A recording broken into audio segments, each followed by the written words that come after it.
오늘 우리에게 주시는 이 말씀, 에셀 나무를 심으라 라는 제목으로 함께 나누고자 하는데요.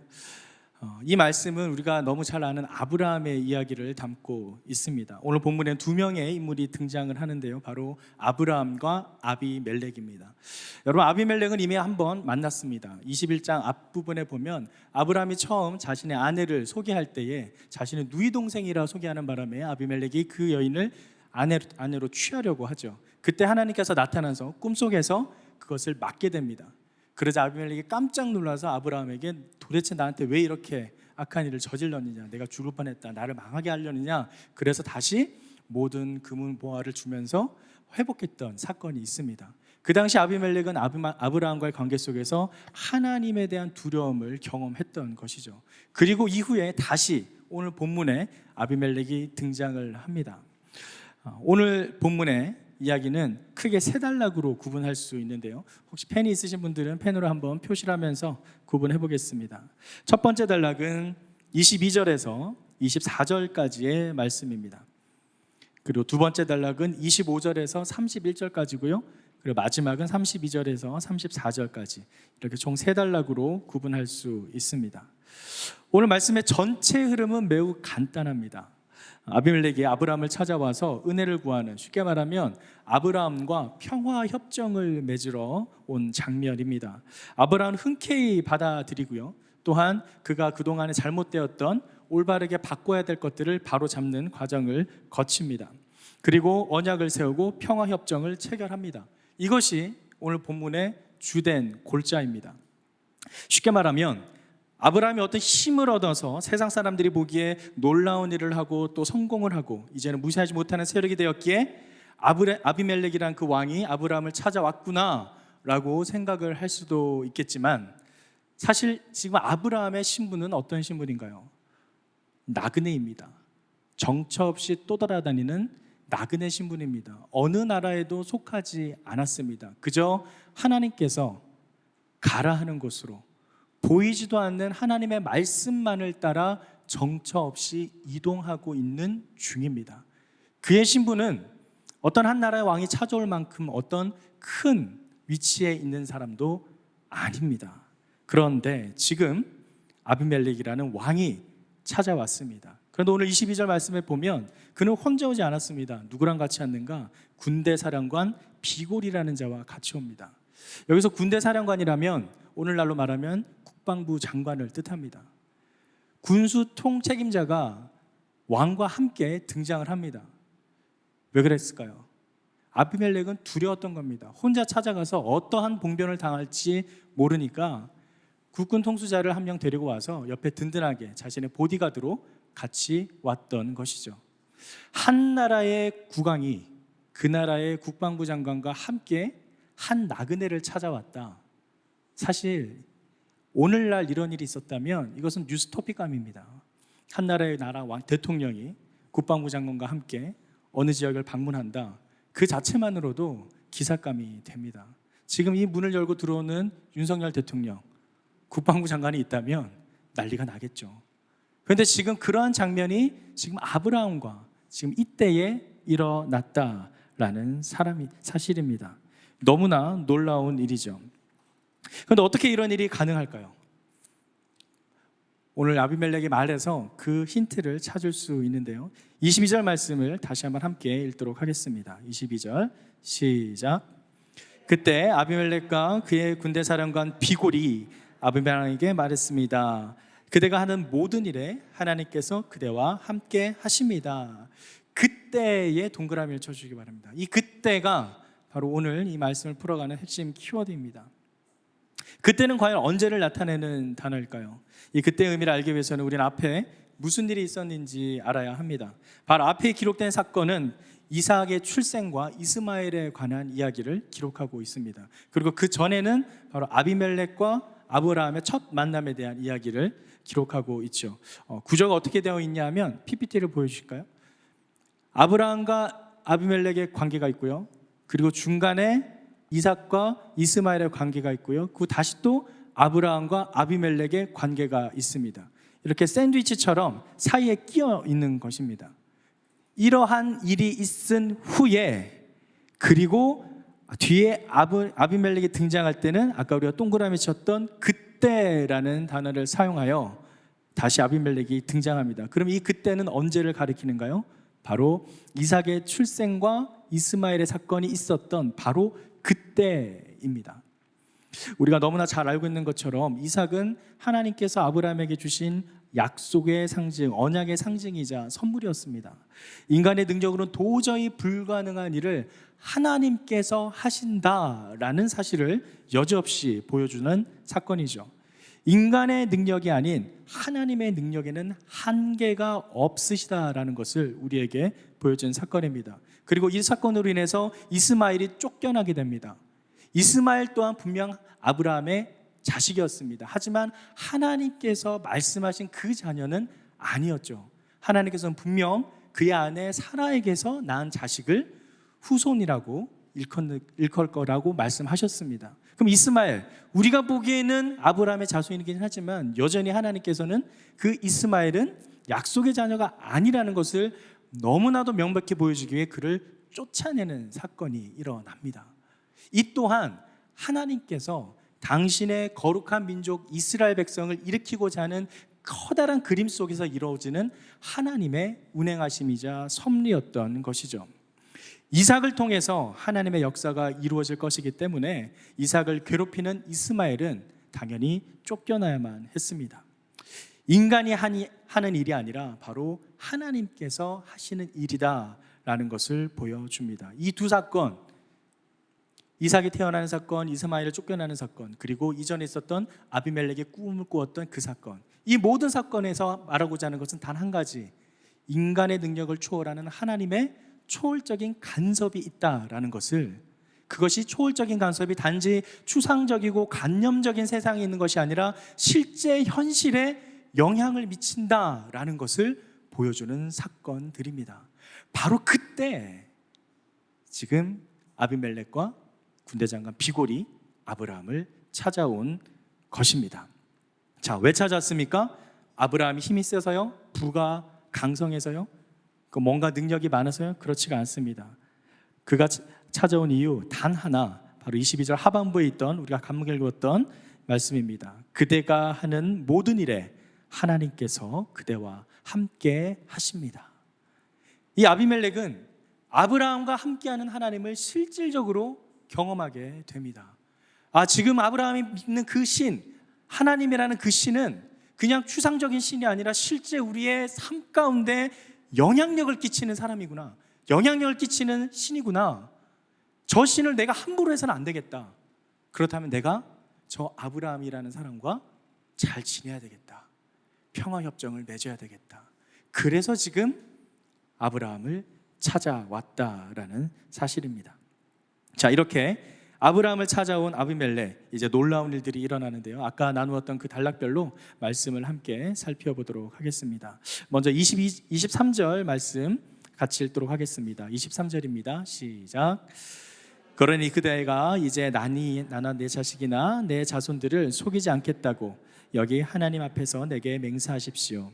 내가 그대에게 친절을 베푼 것처럼 그대도 내게 또 그대가 이방 사람으로 살고 있는 이 땅에 호의를 베푸시기 바랍니다. 여기서 호의의 동그라미 치시고요. 이 호의가 아까 맨 처음에 말씀드렸던 아브라함이 자기 아내 사라에게 누이 동생이라고 해달라고 할 때 그때 나에게 그대가 베푸는 호의다라는 말을 합니다. 동일한 단어 헤세드입니다.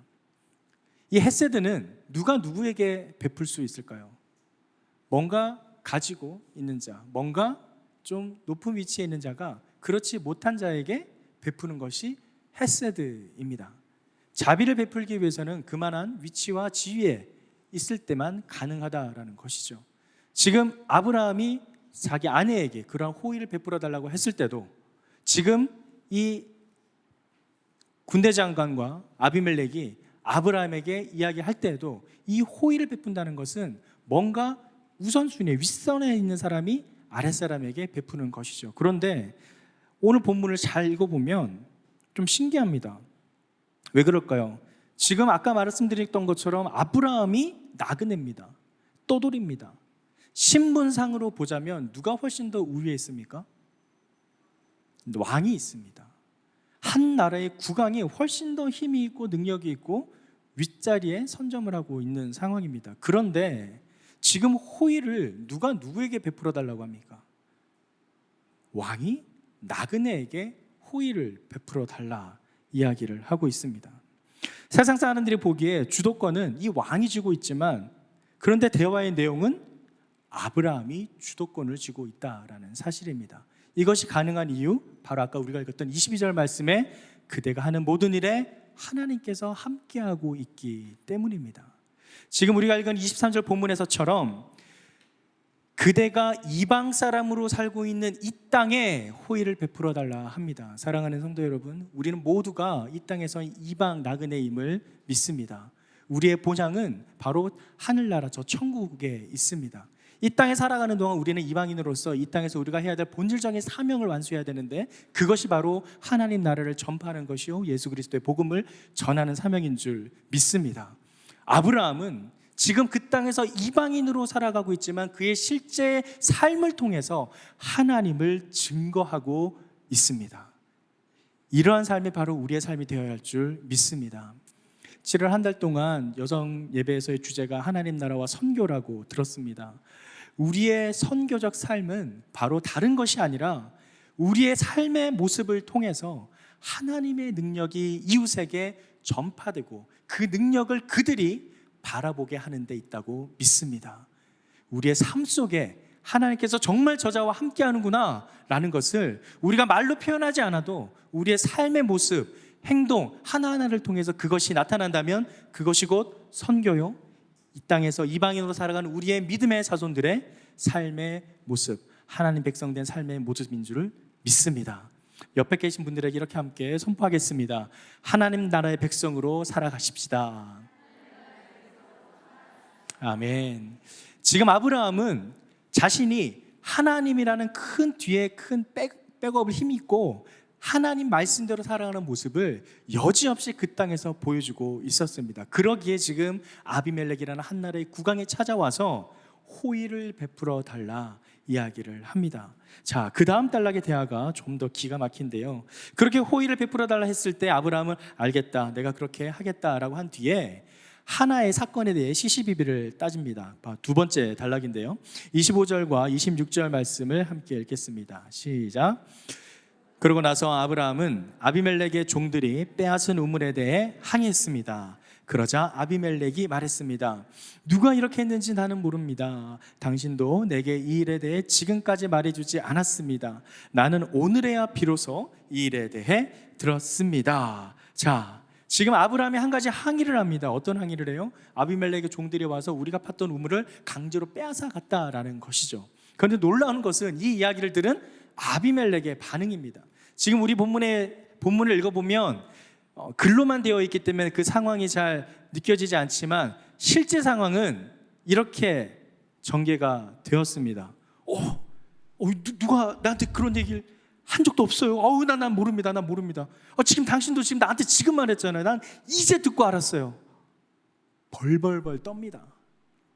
요즘 청소년들 말로는 표현한다면 쫄아 있는 겁니다. 완전 쫄아서 이 나그네 아브라함에게 아브라함이 하는 한마디에 벌벌 떨면서 난 그런 거 몰랐다고, 당신도 지금 이제 나한테 말하는 거 아니냐고, 난 그런 사실을 몰랐다. 그러자 이제 아브라함이 그럼 그 일에 대해서 어떻게 해결해야 될지를 알려줍니다. 그게 이제 27절, 31절까지 이어지는데요. 바로 양과 소를 가져다가 그 사람 사이에 언약을 맺게 되고요. 또 새끼 암양 7마리를 또 따로 떼어놓게 되고요. 그래서 또 아비멜렉이 또 묻습니다. 29절 말씀에 보면 당신은 왜 새끼 암양 7마리를 또 따로 떼어놓습니까? 라고 물어봅니다. 이러한 질문이 지금 아브라함이 하는 행동 하나하나가 뭔가 중요한 의미가 있고 나에게 행여 불이익적인 어떤 해코지하는 그런 행동이 아닐까 싶어서 두려움 가운데 계속 묻고 있는 것입니다. 사랑하는 성도 여러분, 이방 사람이 나그네 된 자에게 이렇게 두려움에 떨면서 묻는다는 건 이미 그는 하나님의 능력을 경험하고 하나님을 두려워한다는 사실을 우리에게 보여주고 있습니다.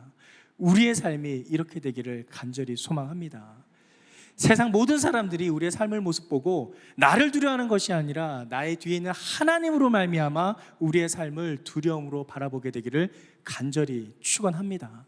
그것이 진정한 이 땅에서 살아가는 디아스포라의 삶, 이방인의 삶, 바로 하나님 백성된 삶인 줄 믿습니다. 그렇게 하나하나 따져 나아가면서 결국에는 정상적인 평화 협정이 잘 체결이 됩니다. 그래서 마지막에 보면 31절에 거기서 두 사람이 맹세했기 때문에 그 장소를 브엘세바라고 불렀습니다. 그리고 우리 성경 마지막에 보면 관주처럼 이렇게 해석이 되어 있죠. 브엘세바는 맹세의 우물이란 뜻이다 라고 되어 있습니다. 그렇게 한 나라의 국왕이 나그네를 찾아와서 평화협정을 잘 맺으면서 일단락이 됩니다. 그런데 중요한 것은 그 다음에 있습니다. 마지막 단락이 매우 중요한데요. 32절에서 34절까지의 말씀을 함께 읽도록 하겠습니다. 시작. 브엘세바에서 언약을 맺고 난 후 아비멜렉과 그의 군대 사령관 피골은 블레셋 족속의 땅으로 돌아갔습니다. 아브라함은 브엘세바에 에셀나무를 심고 그곳에서 영원하신 하나님 여호와의 이름을 불렀습니다. 아브라함은 블레셋 족속의 땅에서 오래 머물러 살았습니다.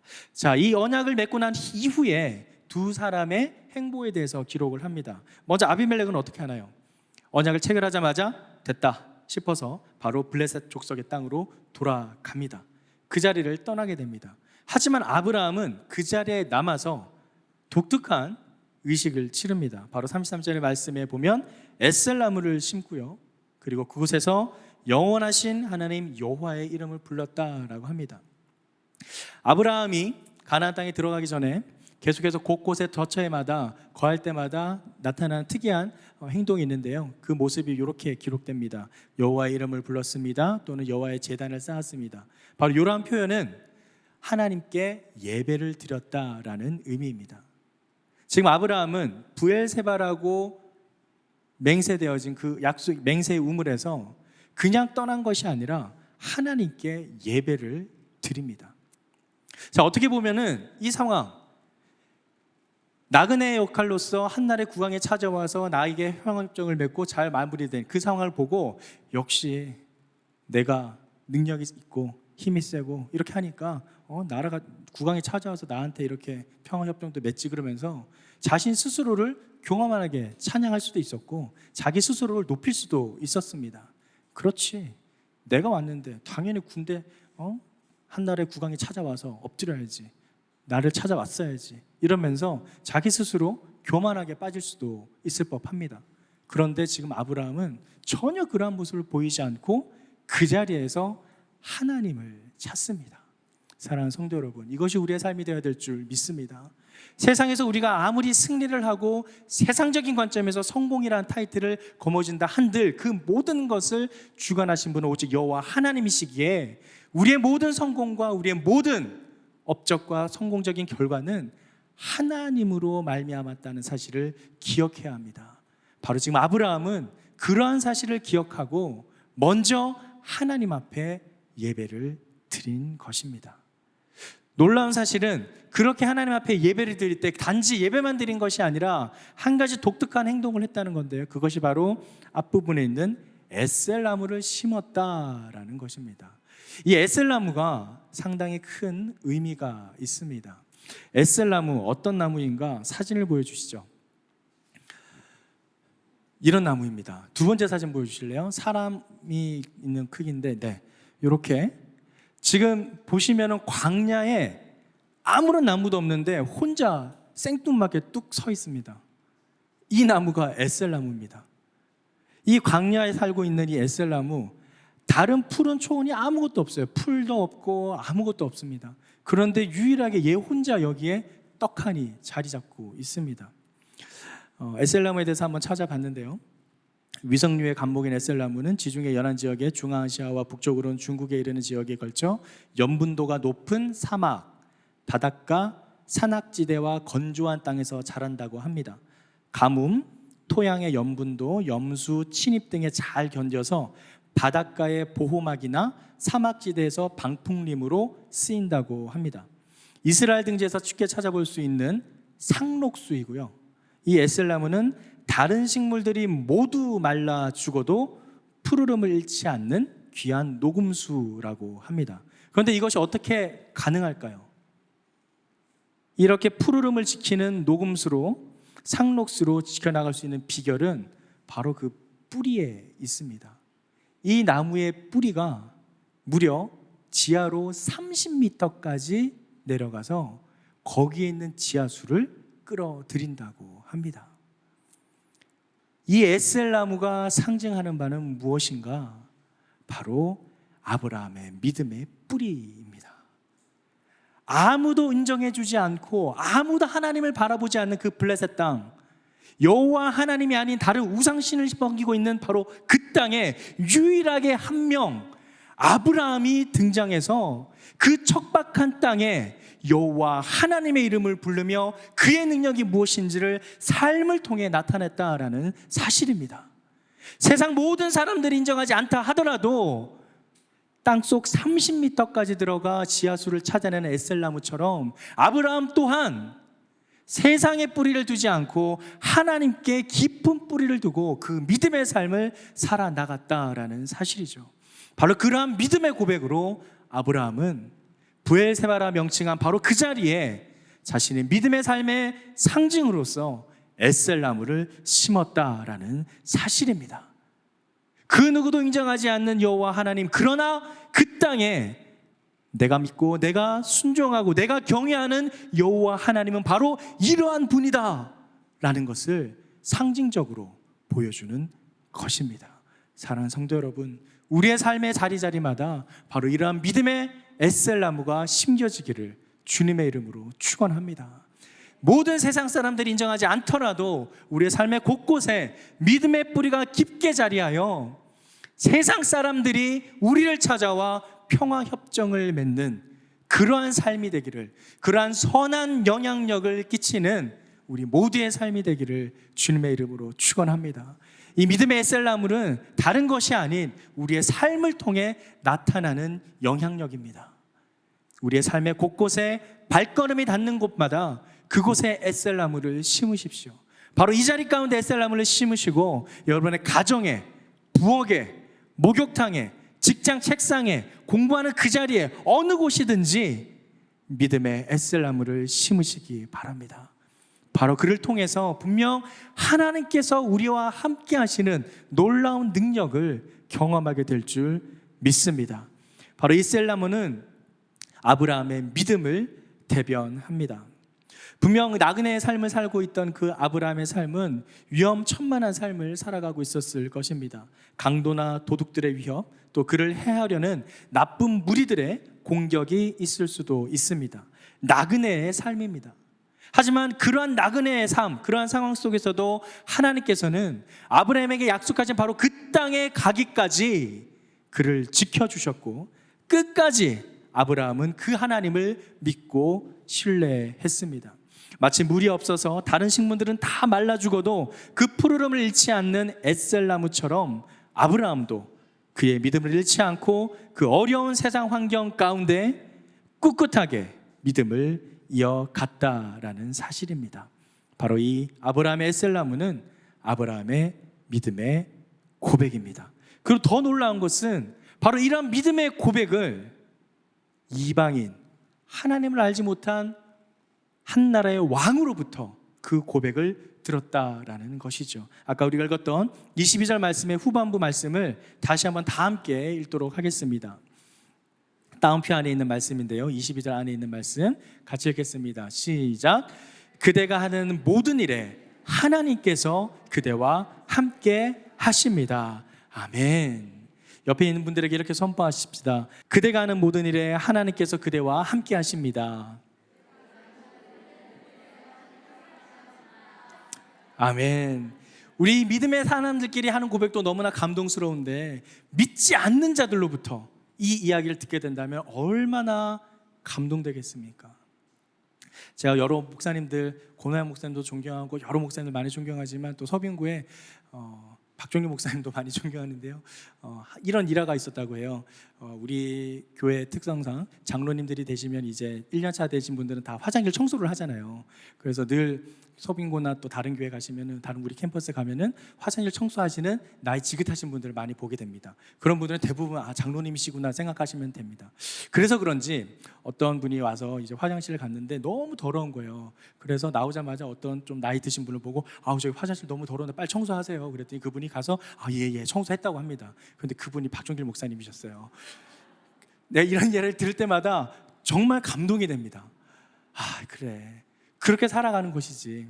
목사나 장로나 권사나 그런 타이틀이 중요한 게 아니라 하나님의 백성된 자로서 내가 살아가야 할 바대로 살아간다면 그것이 하나님의 백성으로 이 땅을 살아가는 진정한 선교인 줄 믿습니다.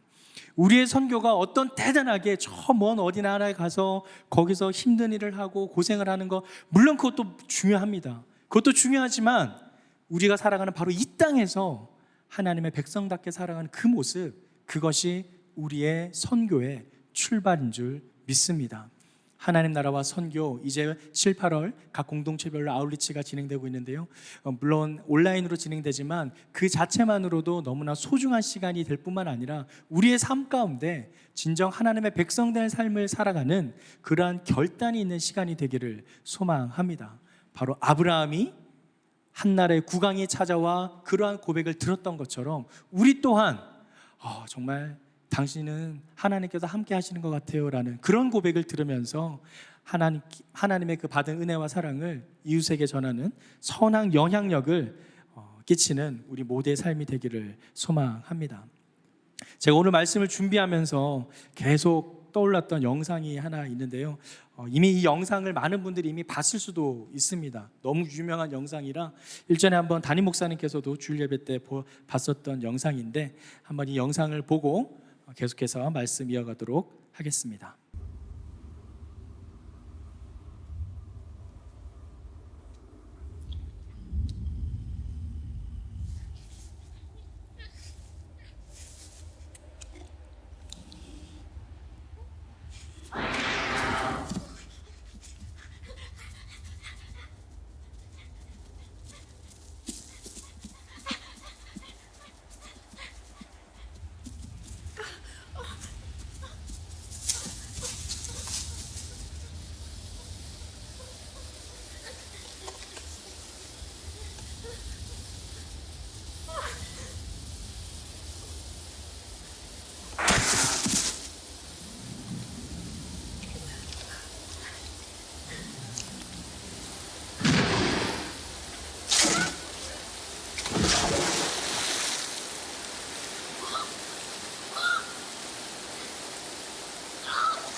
네,